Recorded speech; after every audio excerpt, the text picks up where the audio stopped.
मैं सर झुकाए बैठी थी। मेरे आसपास लड़कियां बैठी हुई थी, बेशुमार लड़कियां। कुछ तो मुझसे मजाक कर रही थी और कोई मुझसे मेरे खानदान के बारे में पूछ रही थी।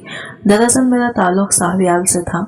मैं पंजाबी खानदान से ताल्लुक रखती हूँ, जबकि जहाँ मेरी शादी हुई थी ये पठानों का इलाका था। मैं सवात में ब्याह कर गई थी और ये सब लड़कियां मुझे बड़ी दिलचस्पी से देख रही थी। इनके यहाँ एक शहरी बहू आई थी, इसीलिए ये बड़ी मुतासिर नजर आ रही थी। पर वही बैठे बैठे मेरे कानों में एक ऐसी बात पड़ी जिसने मेरे हवासों पर बिजली गिरा दी। मैं तो सोच भी नहीं सकती थी कि यहाँ पर ऐसी रस्मों का आगाज किया गया है, या फिर ऐसी रस्में भी कहीं पाई जाती हैं। लड़कियां मुझसे हंस हंस कर बातें करती और कहती कि तुम्हारी शामत आ रही है। मैं समझी कि शायद मेरी शौहर से मुलाकात के बारे में ये ऐसा कहती हैं, लेकिन फिर पता चला कि रात को दुल्हन को हॉस्पिटल ले जाया जाता है। इस बात की मुझे समझ नहीं आई थी। लड़कियों ने तो सरसरी मजाक के अंदाज में मुझे ये बात कही थी कि रात के वक्त तुम्हें हॉस्पिटल ले जाना पड़ेगा। मैंने सोचा कि शायद ये मजाक हो या फिर यहाँ की औरतें इसी तरह की बातें करती होंगी, लेकिन ऐसा ही हुआ था। मैं जब अपने कमरे में बैठी थी अकेली, अपने शौहर का इंतजार कर रही थी कि कमरे का दरवाजा खुला और शौहर के बजाय मेरी सास कमरे में दाखिल हुई। मुझे देखते ही कहने लगी, माशाल्लाह कितनी खूबसूरत बेटी है। मेरी अल्लाह ना करे कि इसे मेरी नजर ना लगे। तुम्हारे तो बच्चे भी बहुत खूबसूरत होंगे, बिल्कुल तुम्हारी तरह, मोटे मोटे और काली आंखों वाले। मेरी सास ने आगे बढ़कर मेरा माथा चूम लिया। वो वाकई बहुत सादा और मुखल्लिस औरत मालूम हो रही थी, लेकिन मुझे इनका अपने कमरे में आने का मकसद समझ नहीं आ रहा था। मैंने इन्हें सवालिया नजरों से देखा तो कहने लगी, बेटा थोड़ी सी जहमत होगी, लेकिन हमारे खानदान में एक रिवायत है। क्या रिवायत है अम्मा जी? मैंने बड़े अदब से पूछा था। उन्होंने भी झुझकते हुए मुझे बताया कि वो मुझे हॉस्पिटल लेकर जाना चाहती हैं। ये सुनकर मेरा मुंह खुले का खुला रह गया। मैंने कहा, अम्मा जी मुझे ऐसी कौन सी बीमारी है जिसे ठीक करने के लिए आप मुझे हॉस्पिटल लेकर जाना चाहती हैं? कहने लगी कि बेटी बीमारी तो कोई भी नहीं है, लेकिन हो तो सकती है। बस बीमारी से बचने के लिए ही यहाँ से ये रिवाज है कि औरत को शादी की रात ही हॉस्पिटल लेकर जाते हैं। इसे इंजेक्शन लगाते हैं। इस इंजेक्शन से वो हमेशा जवान भी रहती है और बच्चे भी सही पैदा करती है। कभी किसी औरत को मसला नहीं होता, लेकिन शर्त यह है कि ये इंजेक्शन शादी की रात ही लगवाना होता है। मैं अपनी सास की बातें सुनकर परेशान हो गई थी। सच बात तो ये है कि मुझे इनका एक भी लफ्ज समझ नहीं आया था कि आखिर इंजेक्शन लगवाने से होगा क्या। ये ताकत का इंजेक्शन था। ना मैं कमजोर थी ना मैं बूढ़ी थी। फिर आखिर मेरी सास ये बातें क्यों कर रही थी? तभी कमरे का दरवाजा खुला और एक खरखत की औरत नमूदार हुई। इस औरत के बाल छोटे छोटे काटे हुए थे, बानी पठान औरतों की तरह। इसने खुद को चादर में नहीं ढका हुआ था, बल्कि ये खुले सर घूम फिर रही थी। इसके कपड़े भी ऐसे थे, देखकर लगता जैसे वो बहुत ही मॉडर्न खानदान से ताल्लुक रखती हो। मुझे लगा था कि मेरे सास की कोई शहरी रिश्तेदार है, पर मेरी सास ने मुझे ये कहकर हैरान कर दिया कि ये इनकी सगी बहन है, यानी वो मेरे शौहर समंदर खान की खाला है। जाहिर है अदब का रिश्ता बनता था। मैंने इनको सलाम किया, पर वो खरखत लहजे में मुझसे कहने लगी, ए लड़की उठो, जल्दी करो, हमें इस वक्त हॉस्पिटल चलना होगा। मैंने इनकी तरफ देखकर भी यही सवाल किया कि आप मुझे हॉस्पिटल क्यों लेकर जाना चाहती हैं? मुझे अपनी सास ने कुछ सिखाया नहीं। क्या यह हमारे यहाँ की रस्म है? तुम्हें चलना ही पड़ेगा। मैं ये सुनकर परेशान हो गई। मैंने कहा, अच्छा मैं कपड़े तब्दील करके आती हूँ, तो फिर आपके साथ हॉस्पिटल चलूंगी, लेकिन मुझे कोई बीमारी नहीं है। वो औरत फिर मुझ पर चिल्लाते हुए बोली, कपड़े तब्दील करने का वक्त नहीं है, तुम यही जोड़ा पहनकर चलोगी। अच्छा ठीक है, मैं थोड़ा मुंह धोकर आती हूँ। नहीं, मुंह भी नहीं धोना, इसी तरह हमारे साथ चलो, बस जैसे अभी बैठी हुई हो बिल्कुल इसी तरह, एक इंच भी तब्दील नहीं करना। खुद को वो औरत बड़ी ही थकमाना लहजे में कह रही थी। मुझे इनका यूं बात करना अच्छा तो नहीं लगा, लेकिन मैं क्या करती, वो मेरी सास थी। सो मैं उठकर खड़ी हो गई और इनके साथ ही चल पड़ी। पर मुझे ये समझ नहीं आ रहा था कि आखिर ऐसा कौन सा इलाज है जो शादी की रात ही करवाया जाना है। ना मेरे टेस्ट हुए हैं, ना मुझे चेकअप किया गया। इन्हें कैसे पता कि मैं बीमार हूँ? मुझ में तो कोई बीमारी नहीं थी। मेरी सास और इनकी खाला ने मुझे एक बड़ी सी गाड़ी में बिठाया। गाड़ी इतनी शानदार थी कि मुझे इस खानदान पर फख्र होने लगा कि मैं जहाँ ब्याह कर आई हूँ वो लोग बहुत ही अमीर हैं। खैर हम लोग थोड़ी देर में हॉस्पिटल के बाहर पहुँच गए थे, लेकिन ना ही मेरी सास ने किसी चौकीदार से पूछा ना किसी डॉक्टर से। मेरी सास मुझे सीधा ये कमरे में लेकर चली गई। वहां जाकर खाला जी ने ये कमरे की लाइट ऑन की, जबकि दूसरे की बुझा दी। दरमियान में मुझे लेटाया गया। बस बेटी यहाँ लेट जाओ, डॉक्टर आ ही रहा होगा। ये कहकर मेरी सास ने कमरे का दरवाजा बंद कर दिया। खौफ के मारे मेरे तो पसीने छूटने लगे। मैं अपनी उर्दूसी लिबास में बैठी थी। मुझे ऐसी कौन सी बीमारी थी कि इतनी इमरजेंसी में मुझे यहाँ लेटाया गया था। मेरी सास थोड़ी देर के बाद जूस लेकर आ गई। लो बेटा ये जूस पी लो, इससे तुम्हें आराम आएगा। अम्मा मैं जूस नहीं पीऊंगी, मुझे बिल्कुल प्यास नहीं लग रही। अरे कैसे नहीं पियोगी? ये जूस नहीं पियोगी तो तुम्हारा अल्ट्रासाउंड कैसे होगा? मेरी सास के साथ ही खड़ी इनकी खाला ने बात कही थी। जी तो अल्ट्रासाउंड के लिए जूस पीने की क्या जरूरत पड़ गई? मैं पानी पी लेती हूँ, मैंने गुस्से से कहा। मैं जो कह रही हूँ तुम्हें वही करना पड़ेगा। जूस पियो वरना बहुत बुरा होगा। जूस पीने से तुम्हें पेशाब जल्दी आएगा और अल्ट्रासाउंड भी हो जाएगा। मेरी सास की खाला जिनका नाम मारिया था, उन्होंने तकरीबन मुझ पर चिल्लाते हुए कहा तो मैंने फटाफट वो जूस का गिलास पी लिया, लेकिन मुंह लगाते ही मुझे कड़वा सा महसूस हुआ। जब भी मैंने अपने पास पकड़े टिश्यू पेपर में आधा जूस जस्ट कर लिया और इसे अपने पास ही रख लिया। मेरे पास एक छोटा सा पर्स मौजूद था जिसमें बाकी का सारा जूस गिरा दिया। मुझे मालूम था कि अब वो सारा जूस मुझे पीना नहीं पड़ा तो इसका कोई असर भी नहीं होगा। बस वो जो हल्का सा जूस मैंने पिया था, इसकी वजह से मेरे चेहरे पर अजीब सी जलन होने लगी और गंदगी छाने लगी। मेरी सास तो वहां से पहले ही जा चुकी थी। अब इनकी बहन वहां पर मौजूद थी, जो कि किसी सूरत भी मुझे कोई डॉक्टर मालूम नहीं हो रही थी। फिर कमरे में मुकम्मल अंधेरा छा गया। मुझे अपनी गर्दन पर किसी का लम्स महसूस हुआ। मैं नहीं जानती कि वो क्या था। काफी देर यही अमल दोहराया जाता रहा, लेकिन मैं समझ नहीं पाई थी कि ये है क्या। बस मुझे थोड़ा थोड़ा शक था कि मेरे साथ क्या हुआ है, मुझे बेहोश करने की कोशिश क्यों की गई है। फिर मुझे आंखों पर पानी की छींटे मारकर होश में लाया गया। मैंने सामने देखा तो मेरा शौहर और मेरी सास अम्मा खड़े थे। शुक्र है बेटी कि तुम्हारा इलाज हो गया, अब तुम घर चलो। तुम्हारे साथ मेरा बेटा बहुत सारी बातें करना चाहता है। इसने तुम्हें सारी दुनिया से लड़कर हासिल किया है, इसका भी तो हक है ना तुम पर। मेरी सास बड़ी ही मासूम औरत थी, जबकि इनकी बहन वहां से जा चुकी थी। मारिया आंटी ने मुझे इस कमरे में लेटाकर क्या इलाज किया था, मैं इससे मुकम्मल तौर पर बेखबर थी, लेकिन मेरे दिल में हैरत जरूर थी। कुछ कुछ मुनाजिर मेरे जहन में महफूज हो गए थे। मैंने दिल में सोच लिया था कि मैं इस रस्म के बारे में जरूर जानूंगी, क्योंकि ना ही मेरा अल्ट्रासाउंड किया गया था, ना ही मुझे कोई रिपोर्ट दी गई, ना कोई कागजात थे, ना मुझे दवा दी गई, ना मेरे जिस्म पर टाके का कोई निशान था। फिर आखिर ऐसा कौन सा ऑपरेशन हुआ जिसके बारे में मुझे पता ही नहीं चला। मैं घर आ गई। मैंने अपने शौहर से इस बात का जिक्र किया और पूछा कि ये क्या था, कौन सा इलाज था, किस चीज का इलाज था। कहने लगे कि देखो मदीहा, मैं तो सिर्फ इतना जानता हूँ कि हमारे घर की कोई जरूरत नहीं है, इससे औरतों की सेहत पर अच्छा असर पड़ता है, तो तभी अम्मा लोग ये रस्म हमेशा करवाते हैं, क्योंकि इसी से तो सभी औरतों की जिंदगी में सुकून है। और तुम्हें पता है कि हमारे इलाके में कोई लेडी डॉक्टर है नहीं। अब जो अम्मा की बहन है वो डॉक्टर है, तो इनकी बात मानने से हमें अगर फायदा होता है तो इनकी बात हमें मान लेनी चाहिए। ये बात सुनकर मैं बड़ी हैरान हुई थी।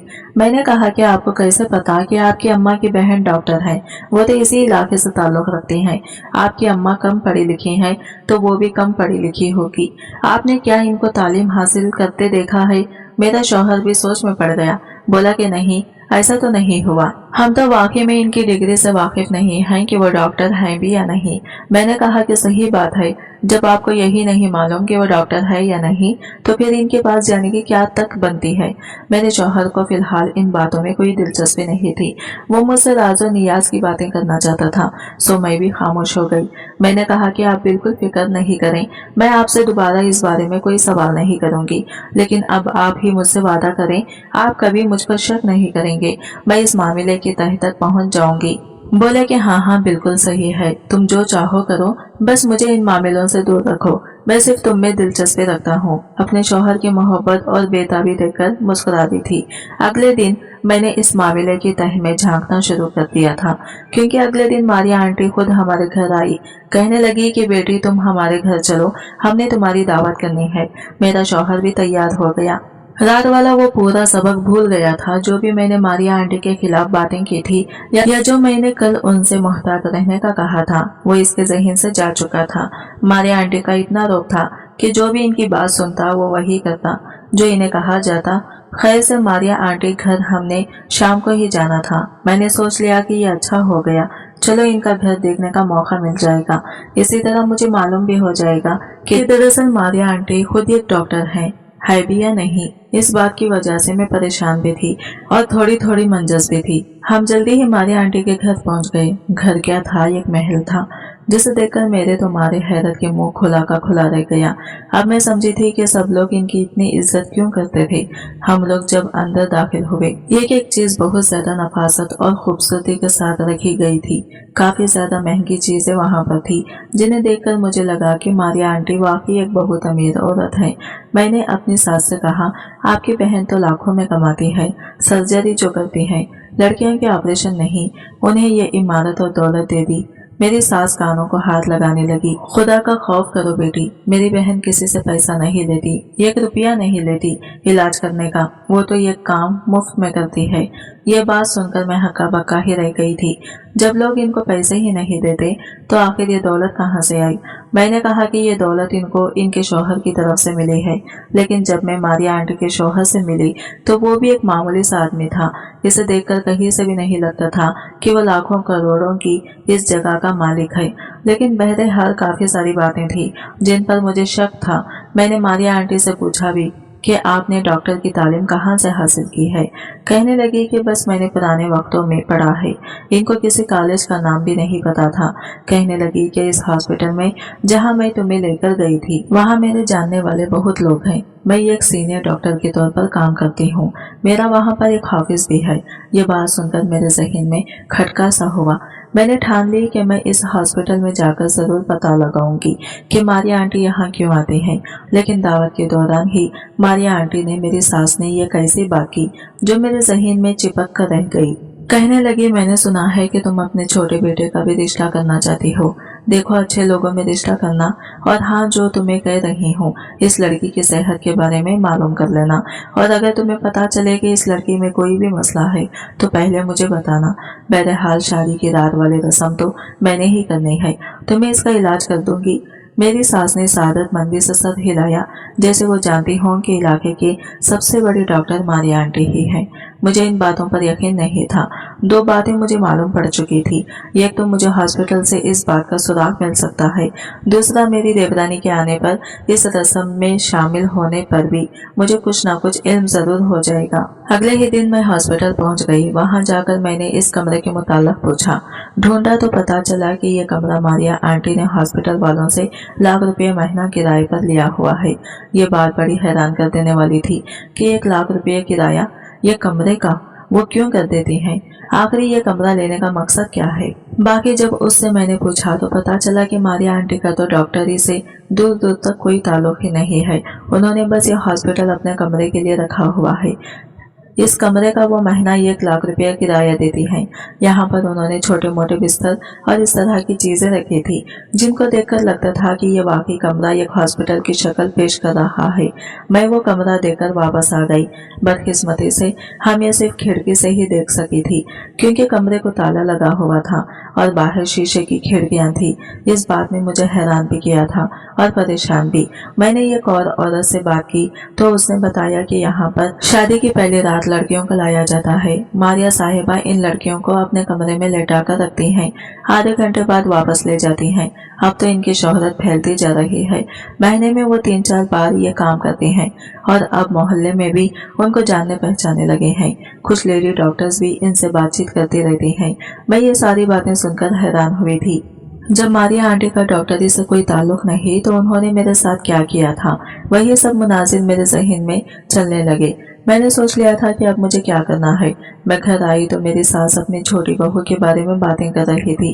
जाहिर है वो लड़कियां वहां आई तो नहीं थी और मेरी सास ने पहले ही अपनी बहन को अपनी छोटी बहू के बारे में सब कुछ बता दिया था कि वह किस किस्म की है और इसकी सेहत कैसी है, तबीयत वगैरह वगैरह।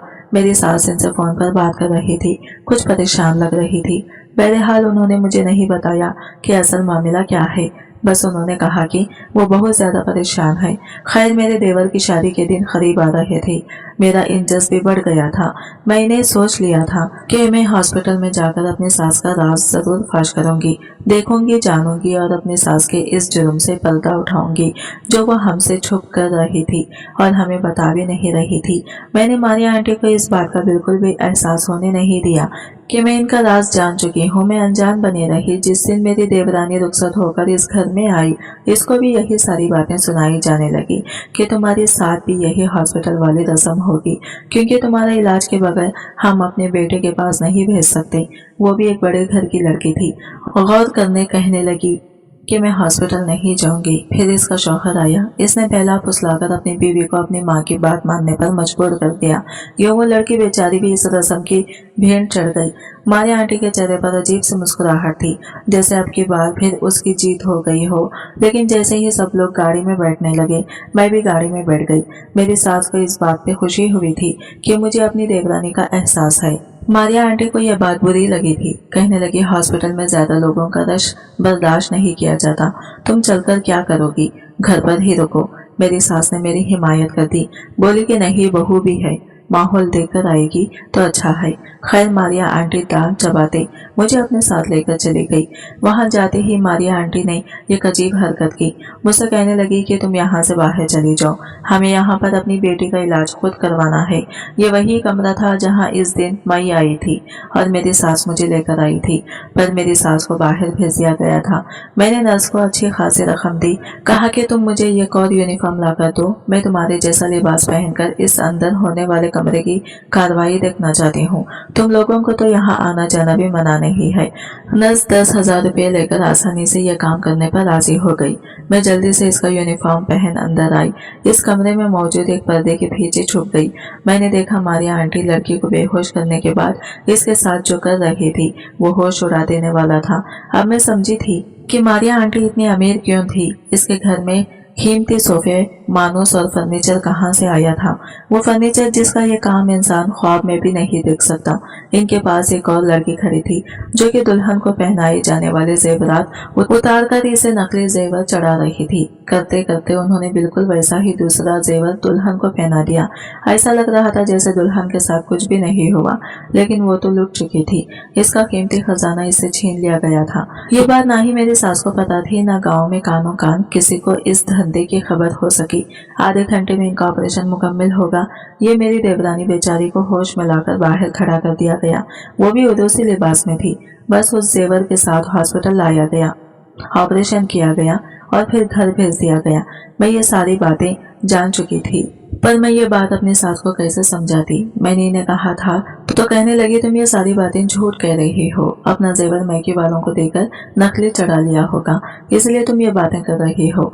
मैंने कहा, आपको अगर यकीन न आए तो आप बाकी सब औरतों को जिनके साथ ये रस्म हुई है इनका जेवर जाकर चेक करवा लें। आपको पता है यहाँ पर लोग 10-10 तोला सोना चढ़ाते हैं। वो अपनी बहू को खाली हाथ नहीं रहने देते, तो फिर ये कैसे मान लेंगे आपके उन सब औरतों को नकली जेवर चढ़ाया गया? मेरी सास ये सुनकर सोच में पड़ गई। बात शायद दूसरों की होती तो उनको इतना एहसास ना होता, लेकिन अब जो हो गया था सो हो गया था।